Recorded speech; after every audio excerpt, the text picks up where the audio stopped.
آپ کی خاطر بنائے دو جگہ، اور اپنی خاطر جو بنایا آپ ہے۔ الحمد للہ رب العالمین والصلاة والسلام علی سید الانبیاء والمرسلین، اما بعد فاعوذ باللہ من الشیطان الرجیم، بسم اللہ الرحمن الرحیم۔ تمام مسلمان بھائیوں اور بہنوں کی خدمت میں حاضری کا مقصود ایک غلط فہمی کا ازالہ ہے۔ میں اس کو اوائڈ کر رہا تھا کیونکہ یہ مطلب جو بھی سمجھدار ہمارا مسلمان بھائی بہن ہے وہ عرصہ دراز سے مجھے سن رہا ہے، تو میرا حسن ظن تھا کہ وہ حسن ظن قائم کر لے گا، لیکن تسلسل سے چونکہ غلط فہمیاں پیدا ہو رہی ہیں تو میں نے چاہا کہ اس کا ازالہ کر دوں۔ اختر رضا خان صاحب کا ایک شعر ہے، آپ کی خاطر بنائے دو جہاں، اپنی خاطر جو بنایا آپ ہے۔ اس کے اوپر یہ میرے جمعے کے بیان کے بعد ہمارا ایک سیشن ہوتا ہے، کویسچن آنسر سیشن مختصر سا، اس میں نے ایک جواب دیا تھا جس پر اعتراض پیدا ہوا۔ پہلے تو آپ تھوڑی سی ایک بات سمجھ لیجئے، یہ آپ میرے جو ساتھ کیو ٹی وی پہ نعت خوان وغیرہ بیٹھتے ہیں ان سے بھی آپ پوچھئے گا کہ میں جو عام قسم کے شعراء ہوتے ہیں جن کے شعر اکثر خلاف شرع ہوتے ہیں میں ان کو منع کرتا ہوں،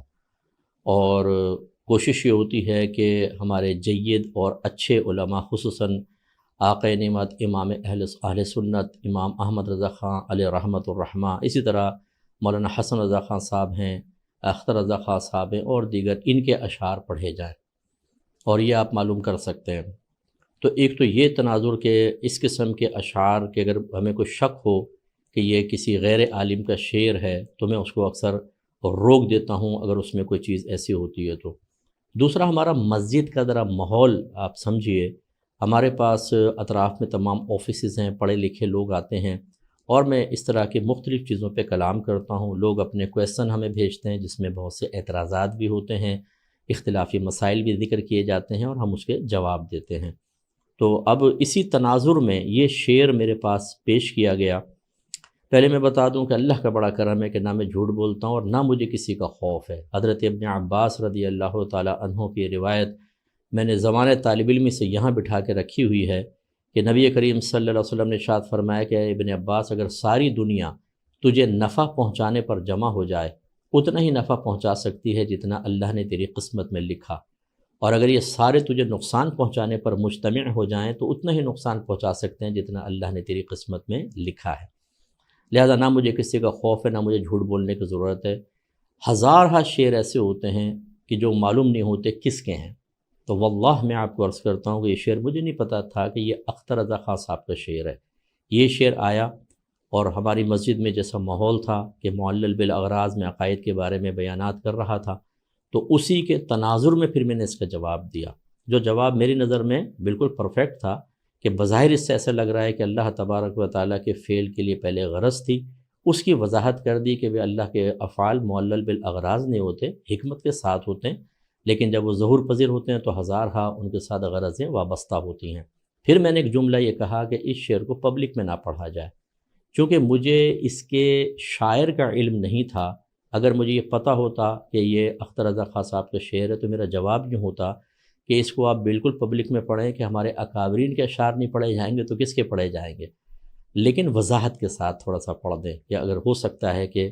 کوئی ایسا ماحول بھی ہوتا ہے جیسے ہماری مسجد کا ماحول ہے کہ کوئی اس پہ اعتراض کر سکے تو جواب دے دیں۔ اور اسی طرح میں جیسے بعض اشعار میں نبی کریم صلی اللہ علیہ وسلم کے روضہ اقدس پہ سجدہ وغیرہ کا ذکر ہوتا ہے تو اس پہ ہم یہی کہتے ہیں کہ اس کو وضاحت کے ساتھ ذکر کر دیں۔ ایسے ہی میرے آقا نعمت امام اہل سنت رضی اللہ تعالی عنہ کی شاعری میں بہت سارے ایسے شعر ہیں جن کو وضاحت کے ساتھ ذکر کرنا چاہیے۔ تو مقصود کوئی خدا نخواستہ منع کرنا نہیں تھا، میں کیوں منع کروں گا؟ اب میں آپ سب سے کہتا ہوں جتنے اعتراضات کر رہے ہیں، حسن ظن ہے میرا کہ اللہ کے لیے ہی کر رہے ہوں گے۔ 32 سال ہو گئے مجھے تقریباً کام کرتے ہوئے، تقریباً، اور 20 سال تو اعلانیہ کیو ٹی وی پر۔ مجھے ایک کوئی ایسی مثال بتائیں جس میں نے اپنے ان بزرگوں کے خلاف کوئی بات کہی ہو۔ جب نہیں ہے تو اس کا مطلب ہے کہ آپ کو اس پہ دلیل قائم نہیں کر سکتے، کہ قرینہ قائم نہیں کر سکتے کہ کوئی دل میں بغض ہے یا کوئی خدا نخواستہ بے ادبی کے قصد و ارادہ ہے۔ اس کا مطلب یہ ہوا کہ یہ جو کچھ ہوا ایک مس انڈرسٹینڈنگ، ایک غلط فہمی کی بنیاد پر تھا اور لا علمی کی بنیاد پر تھا۔ اب اس میں طریقہ کار بہرحال کیا ہونا چاہیے تھا اس پہ میں کلام کرتا ہوں، لیکن میری وضاحت یہ ہے کہ ہمارے جو یہ اکابرین ہیں ان کے شعر نہیں پڑھیں گے تو کن کے شعر پڑھیں گے؟ میں تو جو غیر عالم شعراء ہیں چاہے کتنے معروف کیوں نہ ہوں، میں کہتا ہوں ان کے شعر بھی بڑی احتیاط سے پڑھیں اور ان اکابرین کے شعر تو آنکھیں بند کر کے پڑھیں۔ ہاں ایسے اشعار کہ مقتضۂ حال یہ ہو کہ اس کو وضاحت کے بغیر نہ پڑھا جائے، وضاحت ضرور کریں۔ مجھے امید ہے کہ آپ بات سمجھ گئے ہوں گے۔ اب میں ایک پوائنٹ پہ ذرا کلام کرنا چاہتا ہوں کہ آپ نے جو ہماری گرفت کی، اس کے کچھ میں ایک اصول آپ کو ذکر کرنا چاہتا ہوں۔ جب کوئی غلطی کرتا ہے یا آپ اسے کہتے ہیں کہ غلطی ہوئی تو وہ 3 طرح کے افراد ہو سکتے ہیں۔ پہلا وہ کہ جو بد مذہبیت یا کسی شخصیت سے بغض میں معروف ہو۔ دوسرا وہ جس میں دونوں علامات نہ ہوں، وہ خوش عقیدہ ہو، اہل سنت سے تعلق رکھتا ہو اور اپنے اکابرین کے لیے کوئی بے ادبی ثابت نہ ہوئی ہو بلکہ محبت کا اظہار ہو اور بے شمار بیانات میں ہو۔ تیسرا ہوتا ہے مستور الحال، جس کے بارے میں پتہ نہیں ہوتا کہ وہ ان میں سے ہے یا ان میں سے ہے۔ جو بد مذہب ہے، جو کسی سے بغض رکھتا ہے، وہ اگر کسی کے خلاف ایسی کوئی بات کہتا ہے کہ اس میں بد مذہبیت کا رنگ ہو یا کسی کے خلاف،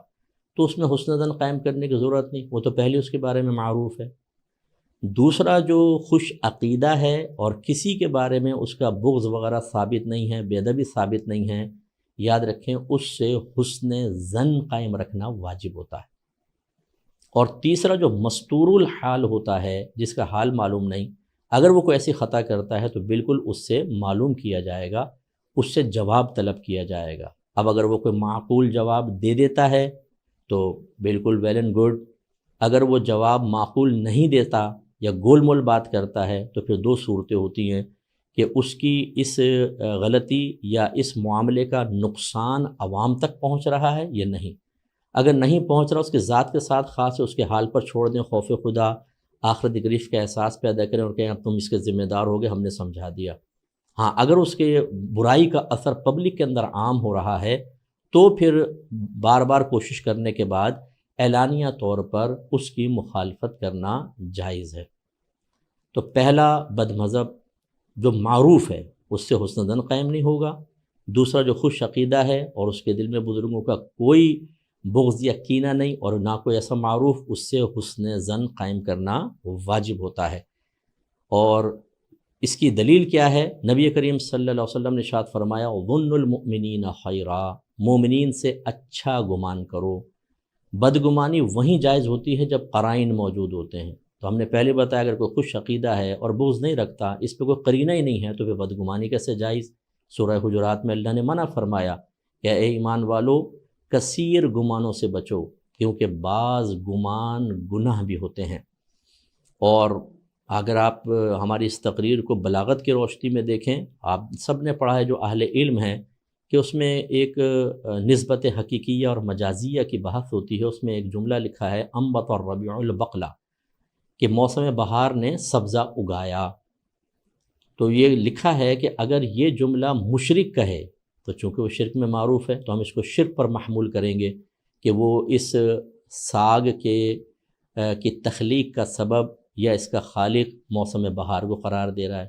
لیکن اگر موحد یہ جملہ کہے تو ہمیں حسن ظن قائم رکھنا ہوگا اور اسے نسبت مجازیہ پر محمول کریں گے۔ اہل علم سے یہ مخفی نہیں ہے۔ اس کا مطلب ہوا اب ہماری پوزیشن دیکھ لیں، اللہ کا کرم ہے کہ میں اہل سنت سے تعلق رکھتا ہوں اور عرصہ دراز سے میں 20 سال تو مجھے ٹی وی پر پروگرام کرتے ہوئے ہوگا، اور ایک نہیں بے شمار میں نے پروگرام کیے ہیں۔ اور اگر کوئی بغض ثابت ہے تو ذرا ثابت تو کر کے بتائیں۔ میں تو اس خاندان سے بڑی عقیدت اور محبت اور پیار رکھتا ہوں، میرے بیانات اس پر دال ہیں۔ تو اس کا مطلب یہ ہوا کہ یہاں پر حسن ظن قائم کرنا واجب تھا، اس کے خلاف جانا منع تھا۔ اور فقہاء نے واضح طور پہ بیان فرمایا کہ اگر کوئی متکلم کلام کرے اور اس کے کلام میں 99 پہلو کفر کے ہوں اور ایک پہلو اسلام کا ہو، تو اسلام کے پہلو کو فوقیت دے کر اس پہ حکم کفر نہیں لگایا جائے گا۔ آپ اندازہ کریں 99 پہلو کفر کے اور ایک پہلو اسلام کا، اسی کو فوقیت دی جائے گی۔ یہ ہوتا ہے طریقہ کار کہ کسی سے اگر آپ کو ایسی چیز محسوس ہو تو سب سے پہلے اس کے ساتھ حسن ظن قائم کرے اور پھر اسے ایک وضاحت کا موقع دیا جائے۔ اب میں دین کا درد رکھنے والوں سے کچھ کویسچن کرنا چاہتا ہوں۔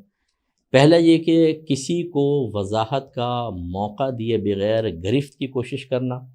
پھر علانیہ اس کے کردار اور عزت پر حملہ کرنا، ہزاروں لوگوں کو غیبتوں اور چغلیوں، بدگمانیوں اور دیگر حرام کاموں میں مبتلا کر دینا، یہ شرعاً جائز ہے یا حرام اور گناہ کبیرہ؟ ایک صاحب نے فرمایا کہ ہم نے طلب وضاحت کے لیے واٹس ایپ پر میسج چھوڑے تھے اور کال کے لیے، لیکن جواب نہ آیا تو ہم نے قدم آگے بڑھایا۔ پہلے میں آپ کو سمجھا دوں، میں انٹرنیشنل لیول پہ کام کر رہا ہوں، 20 سال سے میرا پروگرام احکام شریعت چل رہا ہے۔ میرا واٹس ایپ آپ اٹھا کر دیکھ لیں، ابھی بھی 500 سے اوپر میسج پینڈنگ پڑا ہوگا، جو کھلے ہوئے ہیں وہ ہزاروں کی تعداد میں ہیں۔ بہت سے لوگ ہمیں بھیجتے رہتے ہیں، ہو سکتا ہے ان عالم صاحب نے اپنا نام بھی لکھا ہو سکتا ہے میں نے میسج بھی پڑھا ہو، لیکن ہزاروں لوگ کہتے ہیں صاحب اس کی وضاحت کر دیں، اس کی وضاحت کر دیں، اس کی وضاحت کر دیں، آپ کا موقف کیا ہے؟ اب میں ہر ایک کو تو جواب نہیں دے سکتا، تو اگر آپ نے کوئی کال بھی کی، واٹس ایپ پر میں جواب نہ دے سکا، اگرچہ چلیں میں نے آپ کا میسج سن بھی لیا ہو، تو اس کا کیا مطلب ہے کہ میں اپنی ہٹ دھرمی میں قائم ہوں؟ آپ یہ نتیجہ مرتب کریں گے اس کا؟ میں اللہ کا بڑا کرم ہے کہ میں ایک طالب علم کی حیثیت سے ہوں، نہ میں اپنے آپ کو عقل خل سمجھتا ہوں، نہ اپنے آپ کو ناقابل اصلاح سمجھتا ہوں، ایسا بھی نہیں ہے۔ میں اصلاح کا متمنی رہتا ہوں، میں میدان محشر میں صاف اور پاک و صاف پہنچنا چاہتا ہوں، یہ گندہ نہیں پہنچنا چاہتا، قابل گرفت ہو کے نہیں پہنچنا چاہتا۔ اگر آپ کو وضاحت طلب کرنی تھی تو کیا صرف اس کا یہی طریقہ ہے کہ 2 کال اور واٹس ایپ پہ میسج چھوڑنا؟ کیا یہ شرعی حجت ہے؟ کیا اس کی بنا پر آپ کسی سے بدگمان ہو سکتے ہیں؟ کیا اور طریقے نہیں تھے؟ آپ TCS کر دیتے۔ میں کراچی میں بیٹھا ہوں، میری اکیڈمی معروف ہے، کسی قاصد کو بھیج دیتے تاکہ اتمام حجت ہو جاتا کہ ہم نے تو آدمی بھی بھیجا، مفتی صاحب نے اس کو منہ نہیں لگایا، جواب نہیں دیا۔ نو، صرف اتنا۔ تو ایک شخص جو اتنا معروف ہو، اگر میرے پاس ڈیلی 200 میسج آتا ہے فرض کر لیں، اس سے بھی زیادہ آتے ہیں، اور ایک ایک میسج کے اندر 4 5 سوال ہوتے ہیں، آپ اگر جواب دے کر دیکھیں 10 20 30 40 کا جواب دیں گے، 2-3 گھنٹے نکل جاتے ہیں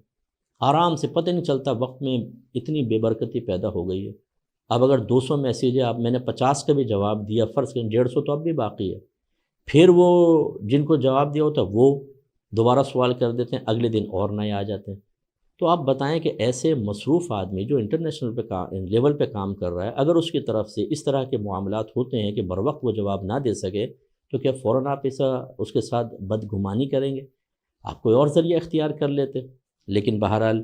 ایسا نہیں کیا گیا، اور یہ میرے نزدیک بالکل درست نہیں ہے۔ میرا کویسچن یہی ہے کہ کیا صرف اتنا 2 کالز یا واٹس ایپ پہ میسیج، کیا یہ اتمام حجت کے لیے کافی تھا؟ اب میں آپ سے ذرا سوال کرتا ہوں، اعلیٰ حضرت امام اہل سنت رضی اللہ تعالیٰ عنہ نے جن لوگوں کے خلاف کفر کا فتویٰ جاری کیا، کتنے عرصے میں کیا تھا؟ حالانکہ جب جاری کیا تو اس میں لکھا ہے کہ من شک فی کفرہ فقد کفر، کہ اتنا واضح اس میں کفر تھا ان عبارات کے اندر کہ جو ان کے کفر میں شک کرے وہ بھی کافر۔ اس کے باوجود اعلیٰ حضرت نے میری معلومات کے مطابق تقریباً 30 سال تک انتظار کیا ہے، مسلسل ان کو وضاحت کا موقع دیا کہ ہو سکتا ہے کہ وہ معقول تعویل کر لیں اور میں پھر اس کے اوپر حکم شرع مرتب کروں، لیکن جب اتنا طویل عرصہ گزرا کوئی معقول وضاحت نہیں آئی، اور اس کا نقصان عوام میں بہت تھا کیونکہ حکم کفر اور اسلام کا مسئلہ تھا، تو آپ نے اس پہ حکم کفر جاری کیا۔ میں آپ سے سوال کرتا ہوں، مجھے بتائیں کہ اگر میں نے ایک شعر کو میں وضاحت کر چکا ہوں، اگر خدا نہ خواستہ میں جان بوجھ کر بھی کرتا، فرض کر لیں وہ، اور ایک طرف ایسا کفر جس کے بارے میں اعلیٰ حضرت فرمائیں کہ جو اس کے کفر میں شک کرے وہ بھی کافر ہے، اس میں جب اس میں 30 سال تک اعلیٰ حضرت جیسی شخصیت نے ویٹ کیا، تو آپ اس میں اتنے بے قرار ہو گئے کہ آپ نے فوراً عوام الناس کو کے اندر یہ عام کر کے اور بدگمانیوں اور غیبتوں چغلیوں کے دروازے کھول دیے۔ اس پہ ذرا توجہ کریں، ہونا ہی چاہیے تھا آپ رجوع کرتے، مجھے وضاحت کا موقع دیتے، اس کے بعد آپ کوئی معاملہ کرنا چاہتے کرتے، لیکن بہرحال اب آخرت میں آپ اس کے ذمہ دار ہیں۔ اب مجھے ذرا یہ بتائیے، میں نے وضاحت کر دی، مجھے نہیں پتہ تھا کہ یہ اختر رضا خان صاحب کا شعر ہے، میں نے اس کو ایک عام شعر کی طرح لے کر اور صرف اس لیے منع کیا میرے مسجد کا ماحول ایسا ہے۔ چلیں مسجد کے ماحول سے بھی قطع نظر، مراد یہی تھی کہ اس قسم کے شعر پڑھے نہ جائیں، عام شعراء کے میرا ذہن میں تھا، اور اگر پڑھا جائے تو وضاحت کے ساتھ پڑھا جائے۔ اب میں آپ سے کویسچن کرتا ہوں کہ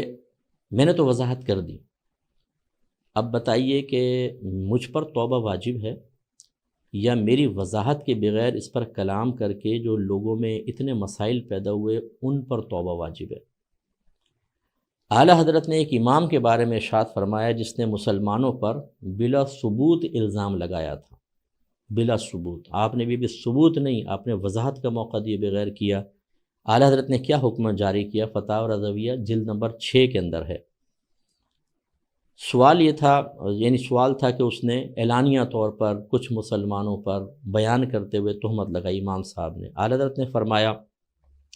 پھر بھی اس قدر میں شک نہیں کہ اس نے وہاں کے عام مسلمان مردوں بیویوں کی حرمت پر دھبا لگایا اور اسے خاص مجلس وعظ میں کہہ کر مسلمانوں کو ناحق بدنام کرنے اور ان میں اشاعت فاحشہ کا بوجھ اپنی گردن پر اٹھایا اور بکثرت مسلمانوں کو بلا وجہ شرعی ایذا دی۔ رسول اللہ صلی اللہ علیہ وسلم ارشاد فرماتے ہیں کہ من آذا مسلمن فقد آذانی ومن آذانی فقد آذى اللہ، جس نے کسی مسلمان کو ناحق اذیت دی اس نے مجھے اذیت پہنچائی، اور جس نے مجھے اذیت پہنچائی گویا کہ اس نے اللہ تبارک و تعالیٰ کو اذیت پہنچائی۔ الطبرانی المعجم الاوسط حدیث نمبر 3607۔ پھر اعلیٰ حضرت لکھتے ہیں کہ اللہ تعالیٰ ارشاد فرماتا ہے ان الذین یحبون، بے شک وہ لوگ جو محبوب رکھتے ہیں، ان تشیع الفاحشۃ فی الذین آمنوا، کہ ان لوگوں میں جو ایمان لائے ان میں فحش چیز عام ہو جائے، لہم عذاب علیم فی الدنیا والآخرہ، تو ان کے لیے دنیا اور آخرت میں عذاب ہے۔ اس کا مطلب یہ ہوا کہ مسلمانوں کے اوپر تہمت لگانا، ان کو مجلس وعظ میں ذکر کرنا، یہ اشاعت فاحشہ میں آتا ہے، اور اس کی میں آگے اور آپ کو وضاحت کرتا ہوں۔ جب اس پر اعلیٰ حضرت فرماتے ہیں کہ جب اس پر دونوں جہان میں عذاب شدید کی وعید ہے تو یہ بھی کبیرہ ہوا، اور مرتکب کبیرہ فاسق ہے، اور یہ فسق بالاعلان برسر مجلس وعظ ہوا، یعنی اعلانیہ طور پر، تو اس وجہ سے وہ بھی فاسق معلن ہوا۔ اب آپ فیصلہ کریں کہ میرا قصور بڑا تھا یا آپ نے جو کیا وہ قصور بڑا ہے۔ میں کسی کی گرفت کا ارادہ نہیں ہے، میں اپنے مسلمان بھائی بہنوں کو نہیں چاہتا کہ وہ خدا نخواستہ شیطان کے بہکائے میں آ کے وہ کام کریں کہ میدان محشر میں بچ جاؤں اور آپ پھنس جائیں۔ اب میں ذرا ایک اور آپ کو بات کہتا ہوں، ذرا غور سے آپ سنیے گا۔ اعلیٰ حضرت کی تعلیم کیا ہے؟ اگر علماء اہل سنت سے کوئی لغزش بھی ہو جائے، یہاں لغزش نہیں ہے، مس انڈرسٹینڈنگ ہے جو میں نے وضاحت کر دی، فرض کر لیں آپ اس کو لغزش کا نام بھی دے دیں گے، غلطی کی مفتی صاحب آپ نے۔ اعلیٰ حضرت امام اہل سنت رضی اللہ تعالی عنہ کی علماء اہل سنت کی غلطی سامنے آنے پر کیا تعلیم ہے، ذرا غور سے سنیے گا۔ خصوصاً جو ہمارے پڑوسی ملک کے بھائی بہن ہیں جو اختر رضا خان صاحب رحمۃ اللہ علیہ کی محبت میں مجھ پر مسلسل اٹیک کر رہے ہیں، تو اختر رضا خان صاحب تو نچلے درجے کے ہیں، میں ان سے اوپر کے درجے اعلی آقا نعمت امام اہل سنت رضی اللہ تعالی عنہ کی تعلیم آپ کو عرض کر رہا ہوں، ذرا غور سے سنیے گا۔ اور اس تعلیم کا تقاضا یہ ہے کہ آپ اس کو قبول کریں، کیونکہ اس خاندان سے آپ محبت کرتے ہیں، میں بھی کرتا ہوں، آپ بہت زیادہ محبت کرتے ہیں، تو اس تعلیم کو قبول کریں اور اس کی روشنی میں اپنا احتساب کریں کہ آپ ٹھیک کر رہے ہیں یا نہیں، یا آپ نے ٹھیک کیا تھا یا غلط کیا تھا۔ آئیے دیکھتے ہیں۔ دیکھیں اعلیٰ حضرت نے جو ثابت کیا ہے، جو بات بیان کی ہے، وہ ایک مجرم کے بارے میں، ملزم کے بارے میں نہیں ہے۔ جب تک ایک الزام لگتا ہے ملزم ہے، جرم ثابت ہو جائے تو مجرم ہے۔ آپ نے مجھے ملزم تو بنایا، مجرم ثابت نہیں ہوا کیونکہ میں نے وضاحت کر دی۔ اگر مجرم ثابت ہوتا اس کے بارے میں اعلیٰ حضرت کیا کہہ رہے ہیں، تو اب آپ کے لیے سوچنے کا وقت یہ ہے کہ جب مجرم کے بارے میں اعلیٰ حضرت یہ کہہ رہے ہیں تو ملزم کے بارے میں جب آپ ایسا کریں گے تو کیا ہوگا، سنیے۔ اعلیٰ حضرت فرماتے ہیں اور اہل سنت سے بتقدیر الہی جو ایسی لغزش فاحش واقع ہو، یعنی واضح غلطی، اس کا اخفاء واجب ہے، یعنی اس کو چھپانا واجب ہے کہ معاذ اللہ لوگ ان سے بد اعتقاد ہوں گے، تو جو نفع ان کی تقریر اور تحریر سے اسلام و سنت کو پہنچتا تھا اس میں خلل واقع ہوگا۔ اس کی اشاعت اشاعت فاحشہ ہے، اور اشاعت فاحشہ بنص قرآن عظیم حرام۔ اللہ تعالیٰ نے ارشاد فرمایا پھر وہی آیت کہ ان الذین یحبون ان تشیع الفاحشۃ فی الذین آمنوا لہم عذاب علیم فی الدنیا والآخرہ، جو یہ چاہتے ہیں کہ مسلمانوں میں بے حیائی کی بات کا چرچا پھیلے، ان کے لیے دنیا اور آخرت میں دردناک عذاب ہے۔ فرض کر لیں کہ مجھ سے غلطی ہوئی، فرض کر لیں، حالانکہ میں نے آپ کو سمجھایا یہ الزام ہے، جرم ثابت نہیں ہوا، فرض کر لیں، تو آپ پہ کیا واجب تھا؟ اعلیٰ حضرت فرما رہے ہیں اس غلطی کو چھپانا واجب تھا، اخفا واجب تھی، کیونکہ میں جو کام کر رہا ہوں میں چیلنج کرتا ہوں آپ سب کو، آئیے دیکھ لیتے ہیں کون بڑے پیمانے پہ کام کر رہا ہے، آئیں دیکھ لیتے ہیں۔ اتنے بڑے پیمانے پر ایک اہل سنت سے وابستہ عالم کام کر رہا ہے، تو آپ اگر اس کے خلاف اس کی غلطی کو پبلک میں عام کریں گے اور بہت زیادہ اس پہ کریں گے تو یہ اشاعت فاحشہ ہے۔ اب جو میں نے کیا اس کو ثابت کریں کہ یہ حرام ہے، مکروہ تحریمی ہے، اصاعت ہے، مکروہ تنزیہ ہے، خلاف اولا، اور جو آپ کر رہے ہیں میں نے آپ کو ثابت کر دیا اعلیٰ حضرت کی عبارت کے اعتبار سے آپ اشاعت فاحشہ کے مرتکب ہو رہے ہیں، جو حرام اور گناہ کبیرہ ہے۔ اس لیے توبہ کے دروازے کھولیں، توبہ کر لیں ٹھیک، اور اگر آپ کی انانیت اور آپ کی ایگو اس کی اجازت نہ دے، ہمیں اس سے کوئی پرواہ نہیں، ہمارا کام تھا آپ کو بتانا۔ دوسری بات، اعلیٰ حضرت نے ایک بڑی پیاری بات بیان فرمائی، یہ عوام کے لیے میں گزارش کرتا ہوں ذرا سمجھیے گا کہ یہ علماء میں کیوں ایسا ہوتا ہے، کیوں اتفاق نہیں ہوتا، کیوں کسی کی غلطی پکڑ کے اس کو فوراً پبلک کے اندر عام کرنے کی کوشش کی جاتی ہے، حالانکہ یہ اشاعت فاحشہ ہے، اس کا اخفا، اس کو چھپانا واجب تھا اور ترک واجب گناہ ہے۔ اعلیٰ حضرت اس کا بیان فرماتے ہیں اتفاق علماء کا یہ حال کہ حسد کا بازار گرم، ایک کا نام جھوٹوں بھی مشہور ہوا، یعنی ویسے مشہور ہو گیا تو بھتیرے سچے اس کے مخالف ہو گئے، اس کی توہین تشنیع میں گمراہوں کے ہم زبان بنے کہ ہیں لوگ اسے پوچھتے ہیں اور ہمیں نہیں پوچھتے۔ اب فرمائیں کہ وہ قوم، اعلیٰ حضرت فرماتے ہیں، اب کویسچن کر رہے ہیں، فرمائیں کہ جو قوم اپنے میں کسی ذی فضل کو نہ دیکھ سکے، اپنے ناقصوں کو کامل اور قاصروں کو ذی فضل بنانے کی کیا کوشش کرے گی؟ پھر فرماتے ہیں حاشا، ہرگز ایسا نہیں ہے کہ یہ کلیہ نہیں ہے، یعنی 100% تو ایسا نہیں ہے، لیکن للاکثر حکم الکل، اکثر کے لیے کل کا حکم ہے۔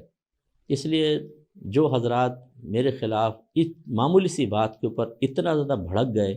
اور اتنا اس کی اشاعت فاحشہ کے مرتکب ہوئے، اپنے آپ سے کویسچن کریں کس جذبے کے تحت تھے۔ اگر میں نے ایک شعر کو منع بھی کیا تھا، میں نے بہت بڑا گناہ کبیرہ کر لیا، میں نے بہت بڑا نقصان کر دیا، ہونا یہ چاہیے تھا کہ آپ مجھ سے کسی بھی طریقے سے رجوع کرتے۔ اگر میں غلط کہہ رہا ہوں، یہ اعلیٰ حضرت کا فتویٰ غلط ہے، آپ اس کا جواب دیں، میں انشاءاللہ آپ کو اور اس کے جواب عرض کروں گا۔ اب میں ذرا آخر میں خصوصاً ان لوگوں سے کہ جو تصویر اور ویڈیو کو ناجائز کہتے ہیں اور چینلز کو دیکھنا حرام کہتے ہیں، ان سے میں ایک سوال کرنا چاہتا ہوں، اور یہ زیادہ تر ہمارے پڑوسی ملک کے بہت سے بھائی بہن بھی ہیں، ان سے میں کویسچن کرنا چاہتا ہوں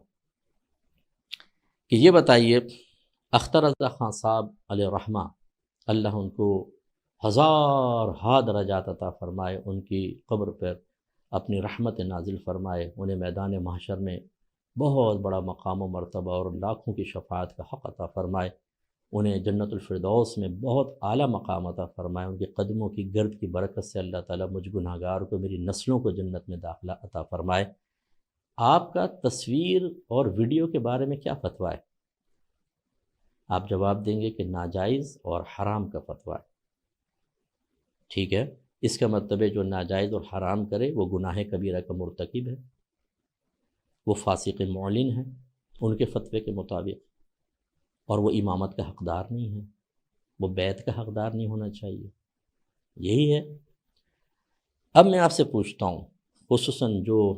حضرات، آپ نے میرے خلاف تو بولا، اب میں آپ سے گزارش کرتا ہوں، جو اختر رضا خان صاحب کے فتوے کے خلاف جاتے ہوئے کلپس بناتے ہیں، ویڈیوز بناتے ہیں، یہ چینلز پر آتے ہیں، لیکن آپ کی تائید میں بول رہے ہیں، ان کے بارے میں آپ کا کیا خیال ہے کہ جب وہ آپ کی تائید میں نہ بولیں تو ویڈیو حرام، تصویر حرام، چینل پہ آنا حرام اور کوئی مسئلہ نہیں، یہ حرام، اور جب وہ آپ کی تائید میں کلپ ریکارڈ کر کے بھیجیں تو آپ اس کلپ کو ہر جگہ عام کریں، ویڈیو عام کریں، تو بتائیں آپ اعلیٰ اختر رضا خان صاحب علیہ الرحمہ کے فتوے کے خلاف جا کر بے ادبی کے مرتکب ہوئے یا نہیں ہوئے؟ جو حضرات میری گرفت کرنا چاہتے ہیں کہ آپ نے اختر رضا خان صاحب کے شعر کو منع کیا، آپ کی عقیدت کو سلام، بہت اچھا، کیا اس عقیدت کا یہ تقاضا نہیں کہ آپ اختر رضا خان صاحب کے فتوے کو مانیں اور ویڈیو نہ بنائیں، چینل پہ نہ آئیں؟ آپ ویڈیوز بھی بنا رہے ہیں، آپ چینلز پہ آ رہے ہیں، اختر رضا خان صاحب اس فعل کو حرام کہہ رہے ہیں۔ اب آپ بتائیے کہ میرا شعر کو منع کرنا بڑا جرم تھا، یا آپ کا اختر رضا خان صاحب کی عقیدت کا جھنڈا بلند کر کے خود ان کے فتوے کے خلاف کرنا برا ہے؟ مجھے جواب چاہیے اس کا۔ بتائیے آپ حرام اور گناہ کبیرہ کے مرتکب ہیں کہ نہیں اختر رضا خان صاحب کے فتوے کی روشنی میں؟ ایسے حضرات کی امامت اور خطابت کا کیا حکم ہے؟ اور اگر کوئی اختر رضا خان صاحب کا خلیفہ ہو کر ایسا کرے تو کیا اس کی خلافت اپنے خلافت دینے والے کے فتوے کے خلاف چل کر قائم رہے گی کہ نہیں رہے گی؟ کیونکہ ان کے نظر میں تو یہ حرام اور گناہ کبیرہ ہو رہا ہے۔ کیا جواب دیں گے آپ؟ مجھے امید ہے کہ آپ ان چیزوں کے چند چیزوں کے جواب دیں گے۔ نمبر ایک، کہ ایک عالم اہل سنت جو معروف ہے اور عرصہ دراز سے اعلانیہ طور پہ کام کر رہا ہے، بزرگوں سے بغض ثابت نہیں، اس کے بارے میں بدگمانی کرنا کیسا؟ نمبر دو، اسے وضاحت کا موقع دیے بغیر، اتمام حجت کیے بغیر اس کے بارے میں لوگوں کو بدظن کرنا، غیبتوں، چغلیوں اور گناہوں کا بازار گرم کرنا، اس کی کیا شرعی حیثیت ہے؟ نمبر تین، اگر ایک اہل سنت کے عالم سے فرض کرنے کو غلطی ہو بھی جائے، اسے اس طرح پبلکلی ذکر کر کے لوگوں کو بدظن کرنا، یہ اشاعت فاحشہ میں آتا ہے کہ نہیں آتا؟ اور ایسے لوگ حرام اور گناہ کبیرہ کے مرتکب ہیں یا نہیں ہیں؟ اگلا سوال، کہ میرا نادانستہ طور پر اختر رضا خان صاحب کے شعر کو پبلکلی پڑھنا منع کرنا، کیا یہ حرام اور گناہ کبیرہ تھا؟ یا اور یہ کیا بہت بڑی بے ادبی ہے؟ یا جو اختر رضا خان صاحب کے فتوے کو نہ مانے ویڈیو اور تصویر کے، یہ بڑا بے ادب ہے؟ مجھے امید ہے کہ آپ اس میں ان سوالوں کے جواب ٹو دا پوائنٹ مجھے دینے کی کوشش کریں گے۔ اور آخر میں صرف خوف خدا رکھنے والے حضرات سے ذکر کرتا ہوں۔ ایک تو مسئلہ یہ ہے کہ جس بیچارے کو کوئی کلپ سنتا بھی نہیں ہے، دیکھتا بھی نہیں ہے، وہ میرے نام سے ماشاءاللہ لاکھوں تک وہ چیز پہنچ گئی ہے، تو میں گزارش کرتا ہوں خدا را کوئی مثبت کام کر کے شہرت حاصل کریں، کوئی مثبت کام کر کے پبلک کو جمع کریں، دوسرے کے نام کی شہرت کی بیساکھیوں پر اوپر آنے کی کوشش نہ کریں، اچھا کام کیجئے، ہم آپ کی حوصلہ افزائی کریں گے اور ہمیں خوشی ہوگی۔ کسی کو خلاف شرع طریقے سے بدنام کر کے اور اشاعت فاحشہ کے حرام کام کر کے اگر آپ ویورشپ حاصل کر بھی لیں گے، یہ آپ کو شہرت راس نہیں آئے گی، باقی آپ کی مرضی ہے۔ اب میں آخر میں بس یہ گزارش کرتا ہوں کہ ایسے تمام لوگوں کے لیے توبہ کے دروازے کھلے ہیں، خاص طور پر کہ جو متبوع ہیں اور لوگ ان کے بہت زیادہ تابع ہیں۔ آپ غیر محتاط قدم نہ اٹھائیے، ورنہ دو چیزیں بس میں ذکر کرتا ہوں۔ نبی کریم صلی اللہ علیہ وسلم نے روم کے فرما روا ہرقلہ کو جب دعوت و تبلیغ کا مکتوب بھیجا تو آپ نے اس میں فرمایا اسلم تسلم، تو اسلام لیا سلامت رہے گا، یؤتک اللہ اجرک مرتین، اللہ تبارک و تعالیٰ تجھے تیرا اجر دو گنا عطا فرمائے گا، یا دو مرتبہ، ایک اپنے نبی کا کہنا مانا کرسچن تھا اور دوسرا نبی کریم صلی اللہ علیہ وسلم کی اطاعت، دوہرا اجر۔ فَإِن تَوَلَّيْتَ، پھر اگر تو نے منہ پھیر لیا، اسلام قبول نہ کیا، فَإِنَّ عَلَيْكَ إِثْمَ الْأَرِيسِيِّينَ، تو تجھ پر تیرے ماتحت جتنے متبع ہیں ان سب کے گناہوں کا وبال ہوگا۔ جتنوں نے کلپ بنا کر عام کی اور اتمام حجت نہ کیا، اشاعت فاحشہ کے مرتکب ہوئے، یاد رکھیے جتنے لوگ اس میں انوالو ہوئے ہیں آپ اس کے جواب دیں ہیں، اور بروز قیامت یہ سب کھڑے ہوں گے اور آپ سے حساب و کتاب لے رہے ہوں گے۔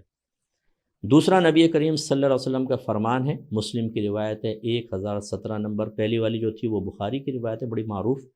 سرکار نے ارشاد فرمایا کہ من سن فی الاسلام سنتا حسنہ فلہ اجرھا واجر من عمل بها بعدہ من غیر ان ینقص من اجورہم شیء، جس نے اسلام میں کوئی اچھا طریقہ جاری کیا تو اس کے لیے اس کا اجر ہوگا اور ان لوگوں کا بھی اجر ہوگا جو اس پر عامل ہوئے۔ اس طرح کے اس کے اجر میں کوئی کمی بھی نہیں ہو، ان کے اجر میں کوئی کمی نہیں ہوگی، اس کو ملے گا۔ لیکن ومن سن فی الاسلام سنتا سیئہ، اور جس نے اسلام میں کوئی برا طریقہ جاری کیا، کان علیہ وزرہا، تو اس پر اس برے عمل کا وبال ہوگا،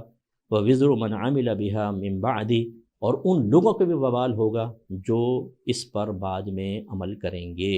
من غیر ان ینقص من اوزارہم شیء، بغیر اس کے کہ ان عمل کرنے والوں کے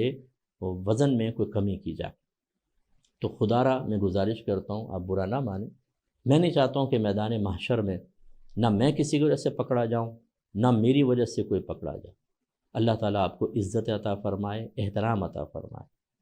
لیکن آپ جو کر رہے ہیں یہ آپ کے متبعین جتنے گناہ کرتے رہیں گے آپ کے نام اعمال میں گناہ لکھا جائے گا۔